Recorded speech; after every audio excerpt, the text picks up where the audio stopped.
Perhatian, cerita ini sebagian adalah kisah nyata.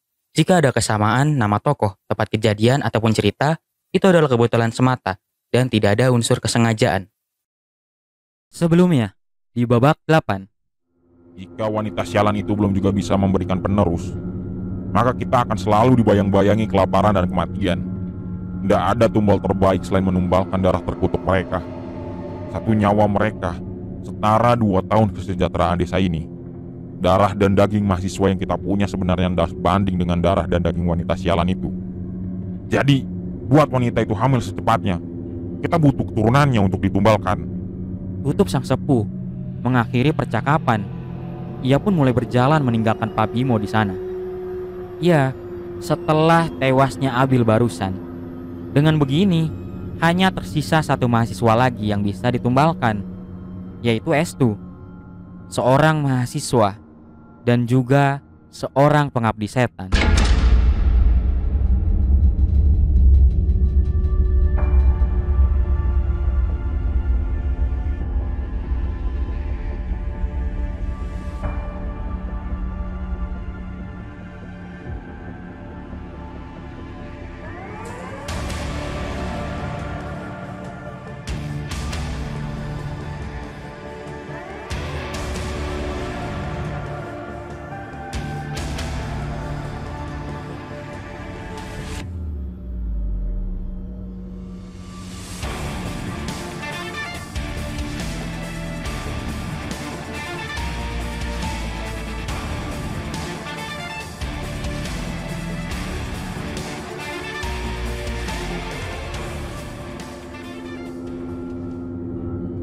Tiga bulan yang lalu, setelah Abil ditumbalkan untuk ritual nandur manungsa, kesejahteraan desa kembali stabil beberapa minggu setelahnya.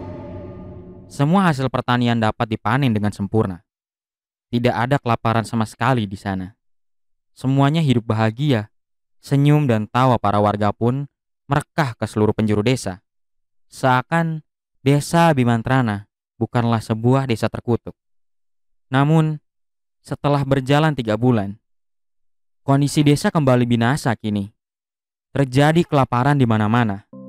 Tanah yang tak lagi subur, serta panen yang membusuk, membuat senyum dan tawa para warga menjadi sulit ditemui. Para warga hanya mampu menyiratkan raut wajah sedih dan pilu.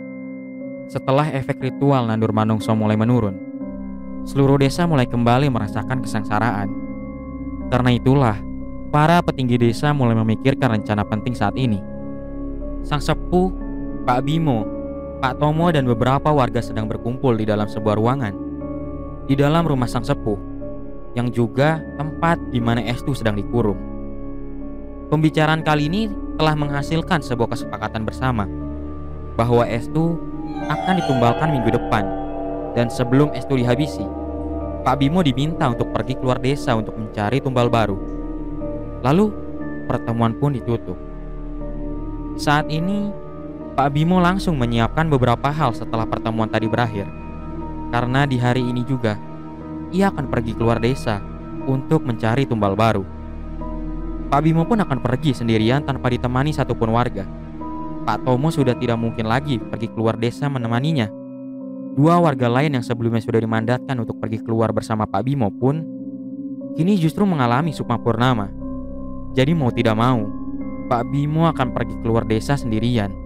Dan ia tahu bahwa ini adalah sebuah tugas yang berat.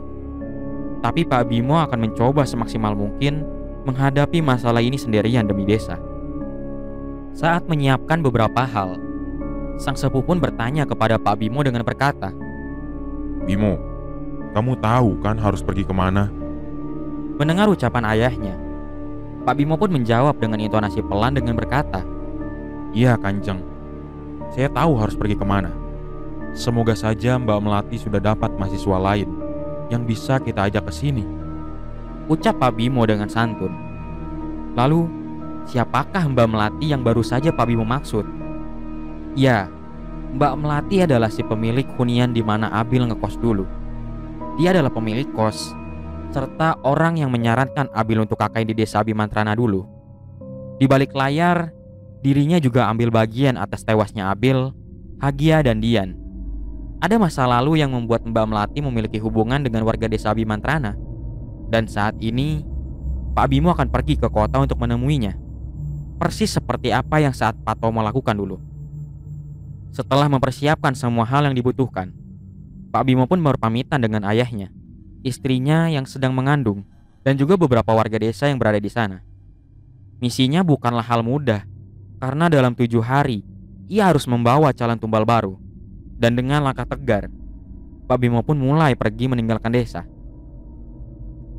Singkat cerita, 4 hari pun telah berlalu semenjak kepergian Pak Bimo keluar desa. Dan saat ini, kekacauan sedang terjadi di dalam desa Bimantrana. Pagi tadi, angin besar menghantam desa berulang-ulang hingga membuat beberapa rumah porak-poranda. Awan hitam legam di atas langit pun sedang menyelimuti desa di sore hari kini. Petir yang menyambar-nyambar dan terpaan angin yang kuat terus menghujani desa tanpa henti, membuat para warga pun menjadi ngeri karenanya. Lalu di saat-saat seperti ini terjadi, sang sepuh pun berkata kepada Pak Tomo yang sedang berada di hadapannya. Saya mendapat bisikan barusan bahwa malam nanti saya harus menumbalkan Estu.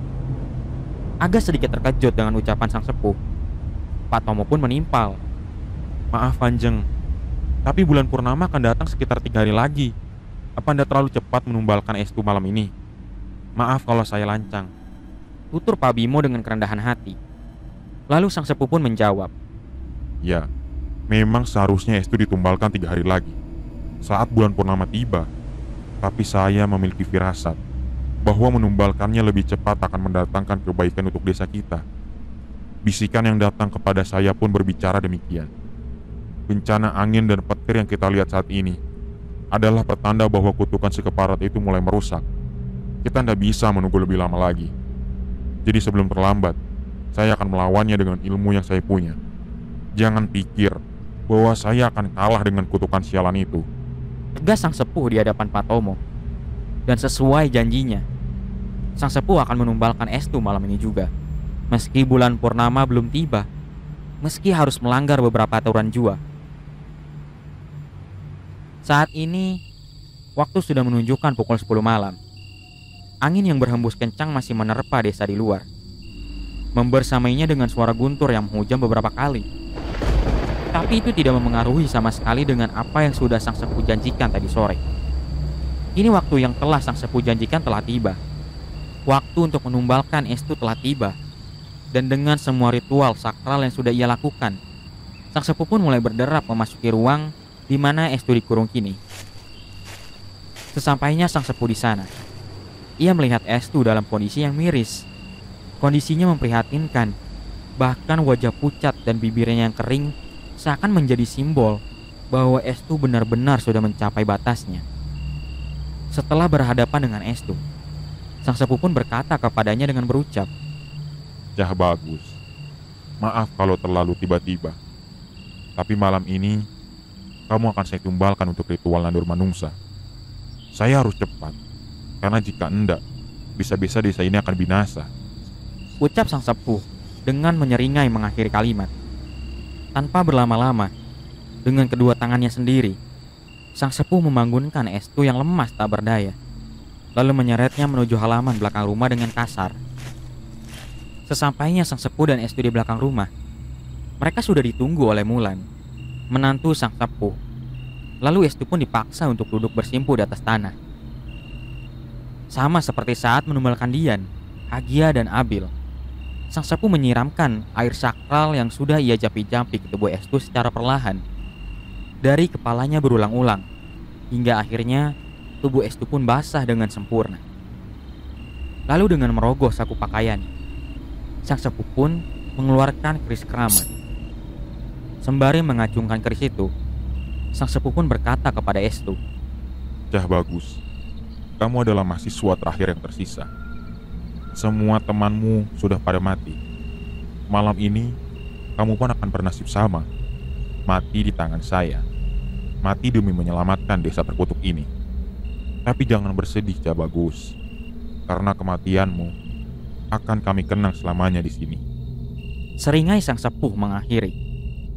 Lalu setelah mengucapkan kalimat perpisahan, sang sepupu pun mulai menyayat tangan Estu perlahan. Sedikit demi sedikit, darah segar mulai mengalir keluar dari tubuhnya. Dan menantunya di sana mulai menampung darah segar itu dengan sebuah wadah. Tapi tak lama berselang dari sayatan pertama tadi, terdengar suara beberapa barang jatuh dari dalam rumah sang sepuh. Suara tempayan jatuh, piring pecah, serta barang-barang lain ikut berjatuhan dalam sekejap mata. Setelah meminta izin, Mulan pun dengan cekatan masuk ke dalam rumah untuk mengecek apa yang sebenarnya terjadi di dalam sana. Lalu sesaat kemudian, terdengar suara teriakan melengking dari dalam rumah. Mulan baru saja berteriak begitu keras. Dari sudut yang sempit dan cahaya sekitar yang redup, sang sepupu pun mulai melihat Mulan mulai berjalan mundur perlahan dengan gestur yang begitu ketakutan. Hingga kemudian, sang sepupu pun jatuh terduduk karena terkejut ketika melihat banyak pocong yang mulai menghampiri mereka dari dalam rumah.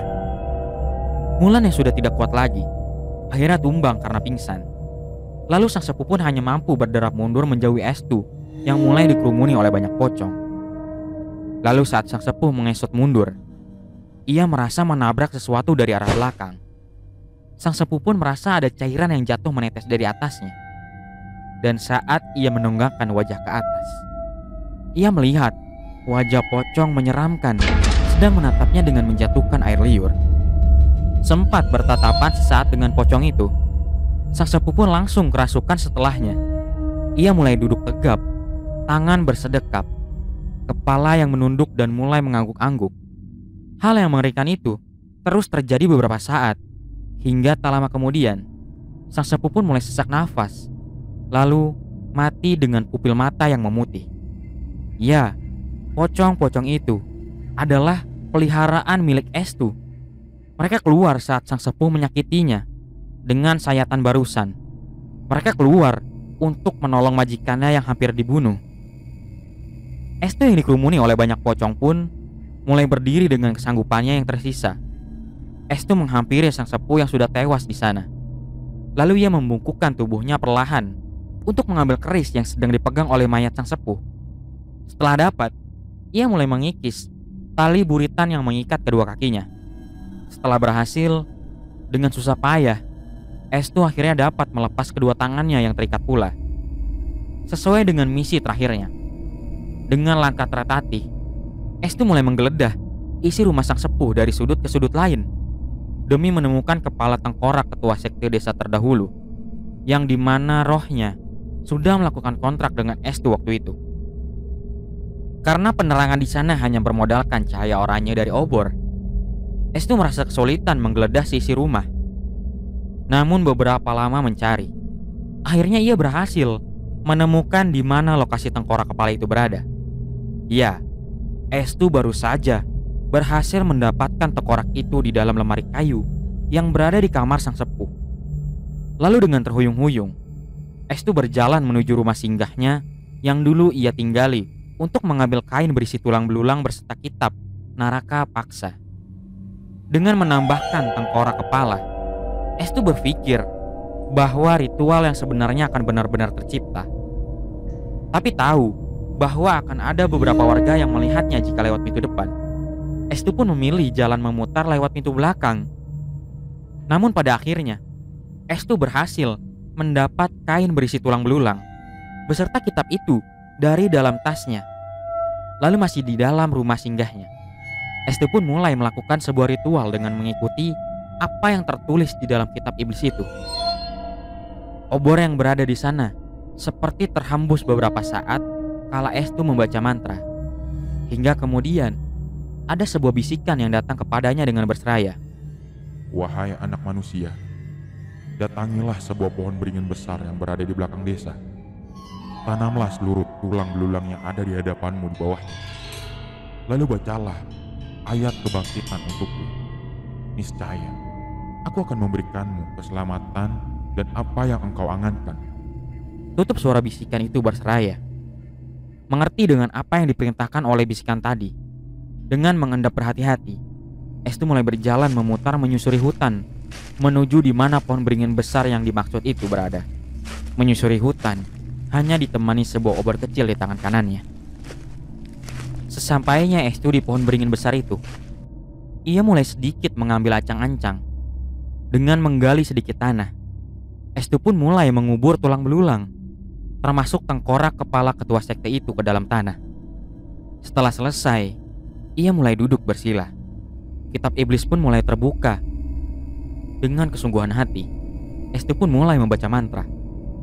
Kehinaan yang bersinar dan berselimut api, kegelapan yang memakan rembulan di seluruh alam. Tiada kebaikan melainkan hanya dosa darah yang membelenggu. Rapuh hati akan menyambut kematian dengan tenang. Jeritannya akan menembus ke dalam neraka dan menyala-nyala. Dendam dan seluruh dosa adalah perhiasan. Malam ini khianat akan bertasbih membalas dendam. Tiada yang mampu mengupayakan kesucian di atasmu.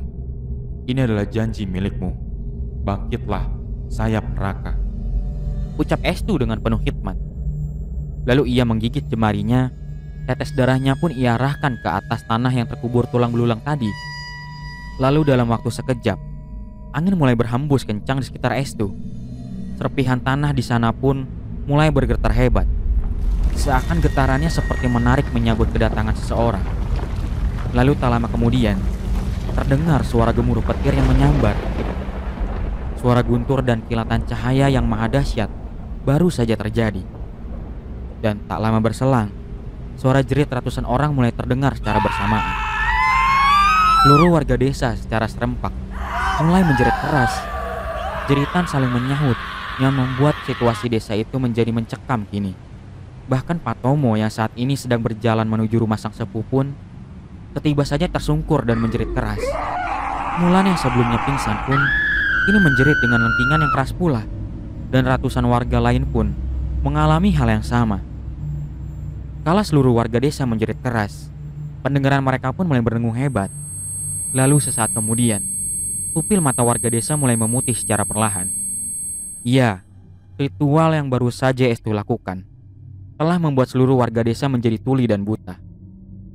Dalam kondisi warga desa yang masih berteriak keras di sana, Estu kembali mendapat sebuah bisikan yang berseraya. Wahai anak manusia, ambillah tanah yang berada di bawah kakimu. Mandikanlah seseorang yang ingin engkau bangkitkan dengan itu. Bergegaslah. Ya, meski tidak pernah menceritakan apa tujuan Estu yang sebenarnya, sosok gaib yang berbisik tadi sudah tahu benar apa yang sedang Estu rencanakan, yaitu membangkitkan neneknya yang sudah mati. Sosok gaib itu mampu melihat ke dalam isi hati Estu. Bahkan sejak awal kedatangan Estu ke desa ini, sosok gaib itu tahu bahwa Estu adalah seorang pengabdi setan. Karena itulah, sosok gaib itu mendatangi Estu untuk memintainya bantuan, yaitu membangkitkan kembali dirinya yang telah mati dibunuh oleh warga desa, yang juga berarti akan membunuh seluruh warga desa yang berada di sana. Beberapa tahun silam, mengilas balik masa lalu, saat dimana desa Bimantrana pertama kali terbentuk. Dahulu kala, para pelarian penganut partai komunis yang ingin dihabisi pemerintah mulai lari kocar-kacir ke berbagai pelosok daerah. Dari sekian banyaknya para pelarian yang ingin menyelamatkan diri, beberapa puluh orang berbondong-bondong datang ke dalam sebuah pegunungan. Iya, mereka bersembunyi ke dalam hutan Abimantrana. Salah satu di antaranya adalah sang sepuh dan juga sang kakek yang sering berbicara kepada Dian.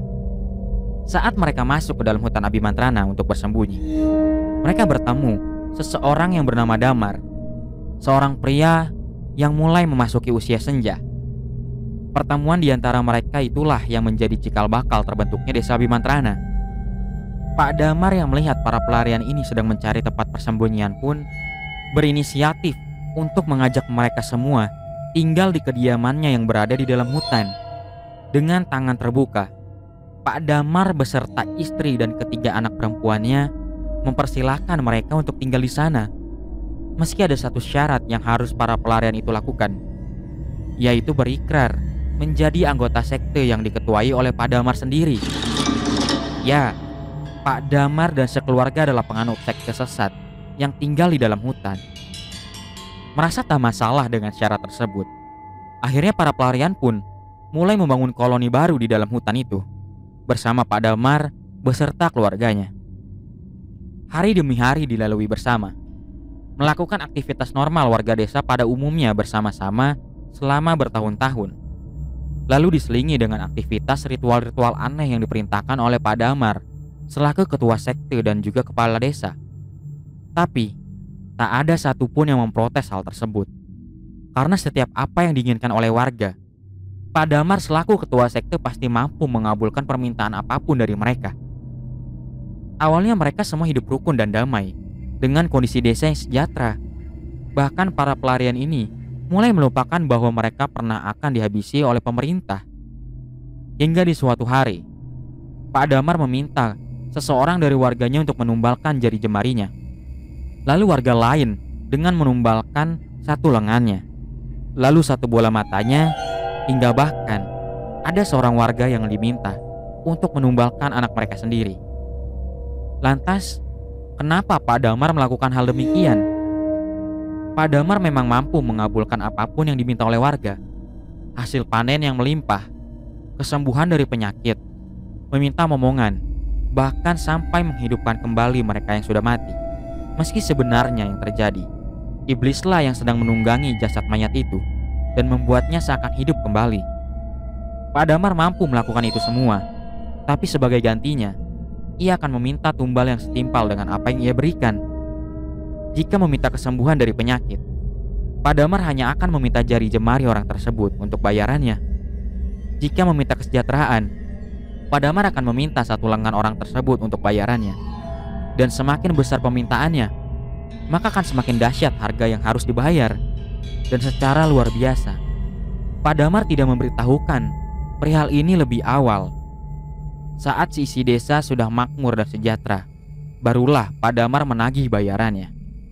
Tentu, kala itu warga tidak ada yang mau menuruti permintaan Pak Damar.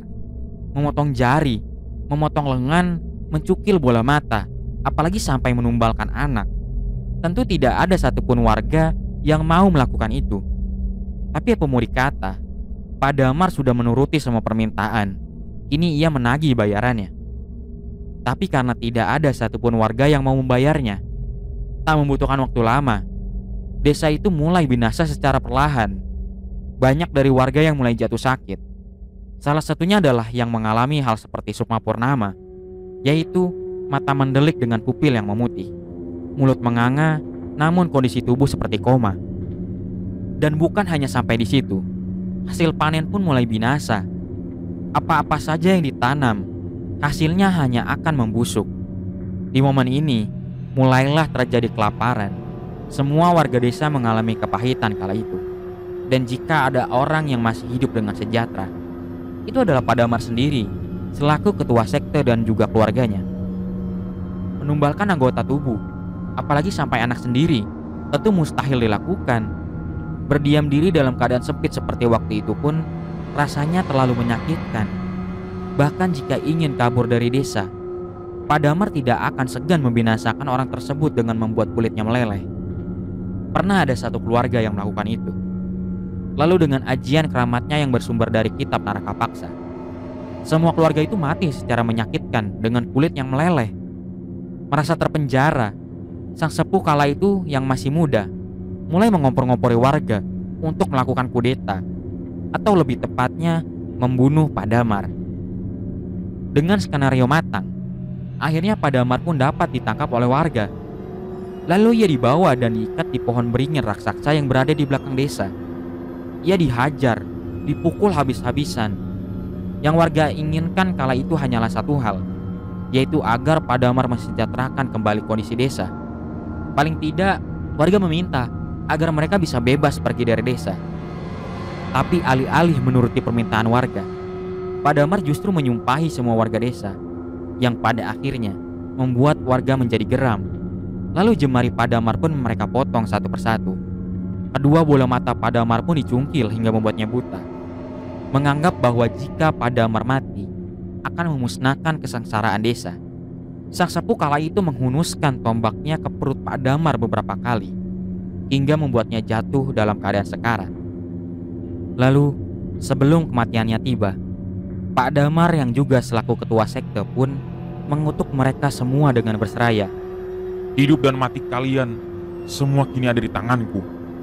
Akan kubuat hidup kalian menderita. Akan kukutuk desa ini sampai binasa. Tidak ada satupun dari kalian yang bisa pergi dari desa ini, melainkan kematian yang akan mendatangi kalian. Tidak ada yang bisa menyelamatkan kalian semua yang berada di sini. Aku sang sayap neraka telah mengutuk kalian hingga datangnya kematian yang membinasakan. Lalu sang sepuh saat itu pun langsung menghunus tombaknya ke leher Pak Damar hingga tembus ke belakang, yang membuat Pak Damar pun akhirnya tewas. Sementara Pak Damar yang tewas, istri dan ketiga anak perempuannya disekap dan mulai diperlakukan selayaknya budak oleh seluruh warga. Pada awalnya, kutukan Pak Damar kala itu terkesan seperti omong kosong, hingga akhirnya dendam kesumatnya untuk mencelakai seluruh warga desa mulai terasa setahun kemudian. Kesuburan desa mulai binasa, terjadi kelaparan berkepanjangan. Dalam kondisi yang sempit, beberapa warga desa mencoba kabur dari desa. Awalnya baik-baik saja, hingga di hari ke-8, kulit mereka mulai meleleh seperti terbakar. Berpikir bahwa kembali ke desa akan menyembuhkan mereka. Sang sepuh kala itu justru membunuh mereka semuanya sampai mereka di sana. Dan sejak saat itu, tidak ada lagi yang berani kabur dari desa. Seakan kutukannya belum cukup, desa itu pun bahkan tidak bisa dilihat oleh orang luar sama sekali. Kutukan Pak Damar sang ketua sekte seakan menciptakan kabut tebal di depan gerbang masuk desa. Tidak ada satupun orang dari luar yang bisa memasuki desa karenanya. Mereka semua akan dibuat bingung dan kembali lagi ke titik awal, yaitu gapura desa. Seakan jalan menuju desa Bimantrana menjadi seperti sebuah labirin tanpa ujung. Tidak ada jalan keluar, tidak ada jalan masuk. Warga desa benar-benar terpenjara di sana seumur hidup. Hanya kematian yang akan menunggu mereka dengan pedih. Dalam kondisi desa yang sempit, tiba saja di suatu malam, sang sepuh bermimpi. Seakan mendapat wahyu dalam mimpinya, sang sepuh pun diberitahu bagaimana cara menekan kutukan tersebut, yaitu dengan cara nandur manungsa. Sebuah ritual menguliti keturunan Pak Damar, menabur darah mereka ke seluruh penjuru desa, lalu menanam jasadnya ke dalam tanah dekat pohon beringin, di mana waktu itu ia dibunuh.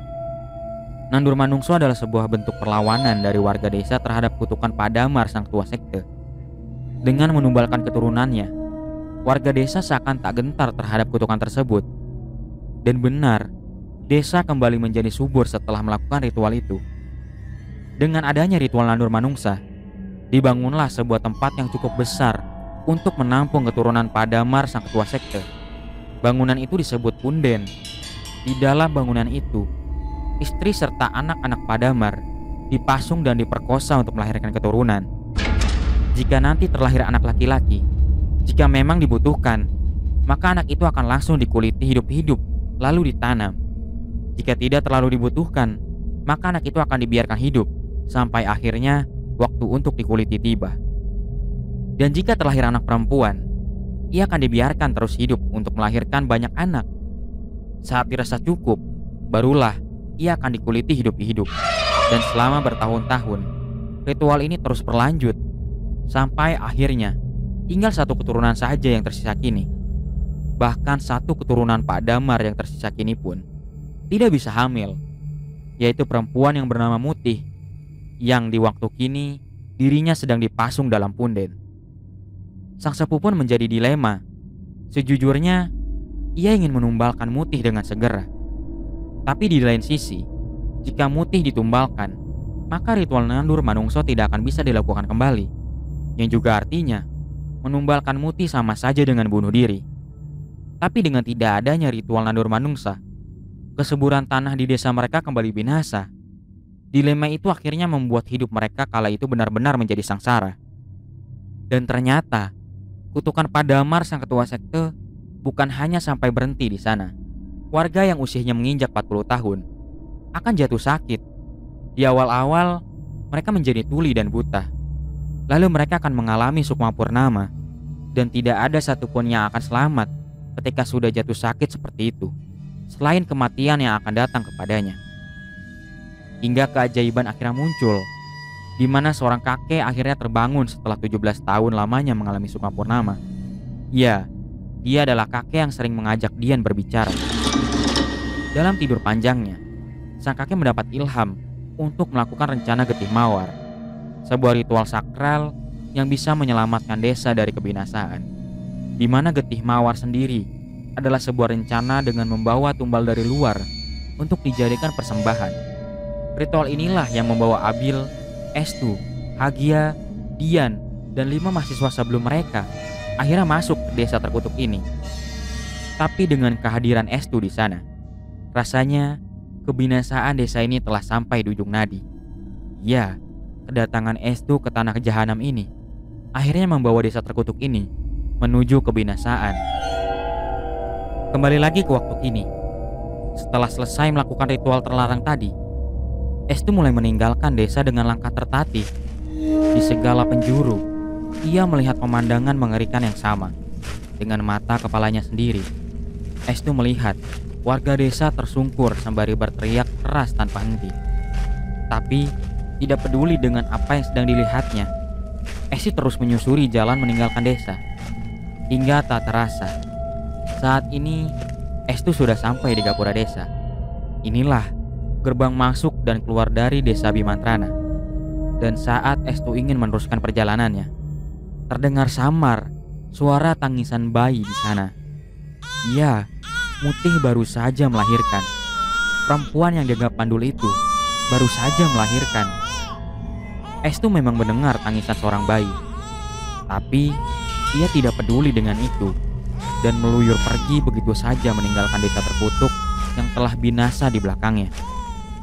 Lalu, seakan ingin mengucapkan selamat tinggal kepada Estu, hujan pun mulai mengguyur deras. Hujan deras yang akan turun hingga 3 hari lamanya. Kejadian mengerikan baru saja terjadi di dalam hutan Abimantrana. Telah ditemukan sebuah danau berisi ratusan mayat yang mengapung. Polisi pun menemukan identitas seorang mahasiswa yang hilang beberapa bulan terakhir di lokasi kejadian. Lalu tragedi apa yang sebenarnya terjadi di tempat ini? Mengapa mayat-mayat itu mati dalam keadaan mata mendelik serta pupil yang memutih? Ditambah kulit mereka seakan meleleh karena terbakar pula. Kejadian janggal dan mengerikan ini memang belum bisa dipastikan, karena polisi pun belum bisa memberikan keterangannya saat ini. Tapi mari kita coba telusuri lebih jauh dengan bertanya-tanya kepada seorang warga yang... Dengan wajah serius, Estu terus menonton berita yang sedang tayang di layar televisi. Saat ini, hutan Abimantrana sedang didatangi oleh banyak kalangan. Berita tentang danau berisi ratusan mayat yang dikabarkan oleh banyak media telah menjadi berita nasional yang mengundang banyak perhatian. Lantas, apa yang sebenarnya terjadi di dalam hutan Abimantrana? Sesaat setelah Estu pergi meninggalkan desa 5 hari yang lalu, hujan mulai mengguyur deras ke seluruh penjuru desa. Hujan deras selama 3 hari berturut-turut itu pun akhirnya menenggelamkan desa Abimantrana beserta seluruh isinya, kecuali Pak Bimo seorang. Saat ia kembali, Pak Bimo melihat desanya sudah tenggelam menjadi danau, dan ia pergi entah kemana setelahnya. Lalu, berita mengerikan ini mencuat setelah ada seorang petani yang tak sengaja memasuki hutan Abimantrana dan melihat sebuah danau yang berisi ratusan mayat di dalamnya. Sontak, berita yang keluar dari mulutnya seketika langsung menyebar cepat dari mulut ke mulut, hingga tersiar menjadi berita nasional kini. Persis seperti tayangan berita yang sedang Estu nikmati barusan. Masih asyik menonton berita, tiba saja ada suara lantang yang memanggil, "Estu! Estu!" Estu yang sedang enak menonton pun tiba saja menjadi terganggu karenanya. Lalu orang itu menghampiri Estu dan kembali berkata, "Estu, ada orang yang mencari kamu. Sana temui," ucap nenek Estu sembari tersenyum. Iya, nenek Estu yang sebelumnya terbujur kaku menjadi mayat, kini telah hidup kembali. Tanah yang Estu bawa dari desa Abimantrana telah membangkitkan neneknya kembali. Lalu dengan langkah tegap, Estu mulai berjalan keluar rumah menemui orang yang neneknya maksud. Dan setelah tahu siapa yang menemuinya, Estu pun mulai tersenyum lebar. Terima kasih karena sudah menyaksikan cerita ini dari awal hingga akhir. Dan terima kasih sudah menonton.